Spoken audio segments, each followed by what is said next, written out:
All you're hearing so far in this New York Times Sunday Magazine piece is how these settlers are violating abstract principles of law and of philosophy and of fair dealing, right? I'm sure you can make a substantial case for why this settler behavior is pragmatically against Israel's best interests, but you don't see people making that case very much. Instead, they'd much rather preoccupy themselves with violations of abstract principles and laws, as though laws are objective and don't require human beings who operate in a subjective and flawed fashion to carry them out and enforce them. This is the history that is told here in 3 parts. In part 1, we describe the origins of a religious movement that established Jewish settlements in the newly won territories. You don't need a religion to look out for your group's best interests.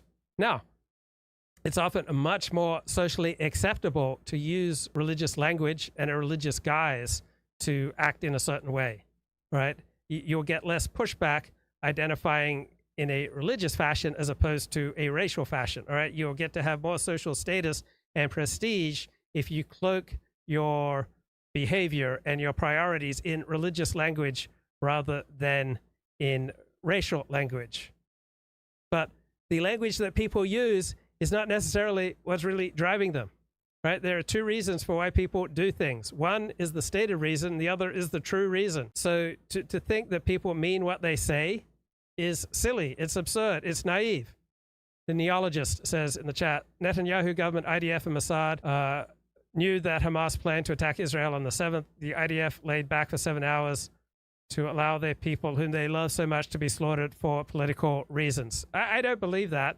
So you would prefer a conspiratorial perspective on why Israel was so incompetent on the 7th of October. I don't go for far-fetched conspiracy theories when simple incompetence seems to account for what happened on October 7th.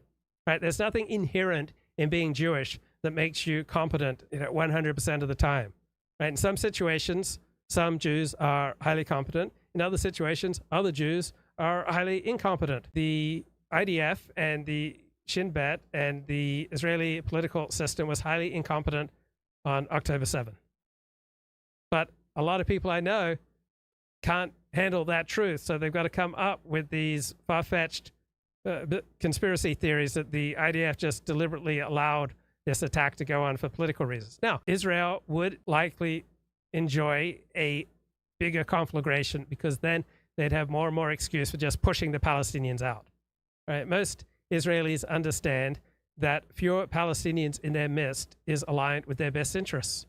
And if there's some kind of massive conflagration and war with Iran and war with Syria, right, and war with Hezbollah, and in the course of fighting this war, they can drive out their hated enemy and create a more trusting, more cohesive, and more united nation state, why would they not pursue that which seems so obviously to be in their best interest, to be best suited for their survival and best suited for their thriving? Now, I recognize that you can make a strong case why treating the Palestinians well and giving them a state is really better in the interests of the Jewish state. So I recognize that case, but that's not what's being made in this New York Times Sunday Magazine piece. Of Gaza and the West Bank during the 1970s. In part 2, we recount how the most extreme elements of the settler movement began targeting not only Palestinians, but also Israeli leaders who tried to make peace with them. Yeah, so traditionally groups target members of their group who try to make peace with the enemy. This is a common phenomenon. It doesn't require great religiosity or extremism. It's not something unique to Jews or to Israelis. And in part 3, we show how the most established members of Israel's ultra-right, unpunished for their crimes, gained political power in Israel. Wow. So why do people do things that give them more power, more status, more prestige, more influence, more money, more access to women to go to bed with, right? Obviously, most people who are playing the power game are going to strive for more power.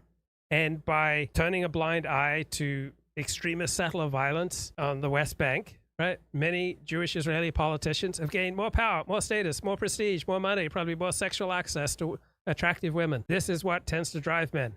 Even as a more radical generation of settlers vowed to eliminate the Israeli state altogether. Many Israelis who moved to the West Bank did so for reasons other than ideology.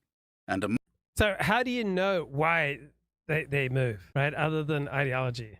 So do you just rely on what people say? among the settlers, there is a large majority who aren't involved in violence or other illegal acts against Palestinians. And many within the Israeli government fought to expand the rule of law into the territories with Yeah, why would certain settlers abstain from committing violence? Because committing violence is very dangerous. It can create a blowback. It can get you killed. It can get you hurt. You're creating incentives for other people to gang up and hurt you. So there are incentives for other settlers to free ride on the benefits of this criminal violence against Palestinians if it leads to increased, Jewish autonomy and control on the West Bank and leads to a reduction in numbers of Palestinians. some success. But they also faced harsh pushback. I've heard statistics that only 10% of men in battle fire directly at the enemy. The rest of men are just too cowardly, too intimidated, too frightened, and too anxious to aim their weapons effectively. With sometimes grave personal consequences. Prime Minister Yitzhak Rabin's efforts in the 1990s, on the heels of the First Intifada, Yeah, the threat of violence, the threat of getting hurt, right? That has a powerful disciplining effect on people, right? The more dedicated and consistently won out in Jewish history.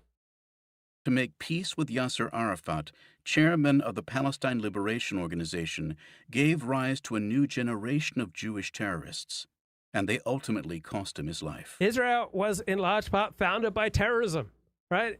The founders of the modern state of Israel committed terror against the occupying British forces, and then they committed terror to drive Arabs out of Israel and try to get away with as much ethnic cleansing of the native Arabs as they could in the course of creating a Jewish state. How did we get Pakistan and Bombay? These countries were created out of terror and civil war and mass violence. The disagreement over how to handle the occupied territories and their residents has bred a complex and sometimes opaque system of law enforcement. Yeah, why is it so complex and opaque? Because in different circumstances, there are different incentives operating. So frequently, the West Bank Jewish Israeli settlers have been unpopular with their fellow Jewish Israelis,